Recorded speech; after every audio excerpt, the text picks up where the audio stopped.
बिस्मिल्लाहिर्रहमानिर्रहीम। मैं Ziaul Bangash, advisor to CM on information technology Khyber Pakhtunkhwa. आज आप लोगों की एक जिस टॉपिक पे आपके साथ बात मैं कर रहा हूँ वो स्मार्टफोन के हवाले से है। अगर हम पीछे जाएं आज से 10, 15, 20 साल पहले, तो स्मार्टफोन का कोई कॉन्सेप्ट ही नहीं था, और अगर किसी के पास स्मार्टफोन था तो वो माशरे का बहुत उसको अहमियत दी जाती थी। आजकल अगर आप देखें तो हर बंदे के साथ स्मार्टफोन मौजूद हैं, और स्मार्टफोन की अहमियत किस लिए आजकल बढ़ गई है, क्योंकि आप इस स्मार्टफोन से आपकी हर एक चीज़ इस स्मार्टफोन में आ चुकी है।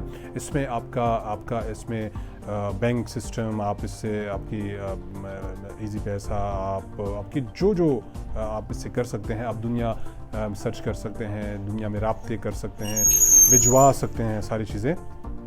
तो स्मार्टफोन को मैं इसलिए आजकल रिकमेंड कर रहा हूँ कि 10,000 से लेके लाख तक आजकल स्मार्टफोन मिल रहे हैं। तो बजाय इसके कि आप अपने जो आपका पैसा है आप किसी और चीज़ों में ज़ाया कर रहे हैं, आप एक स्मार्टफोन लें और उससे घर बैठे आप दुनिया की इंफॉर्मेशन, दुनिया की जितनी भी चीज़ें हैं वो आपके हाथ में होंगी।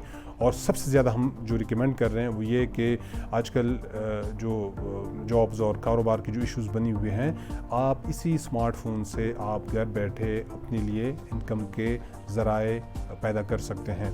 तो मैं रिकमेंड कर रहा हूँ कि बजाय इसके कि हम अपनी जो तवानाइयाँ हैं वो किसी और तरफ ज़ाया करें, स्मार्टफोन लें और इससे आप दुनिया एक्सप्लोर करें।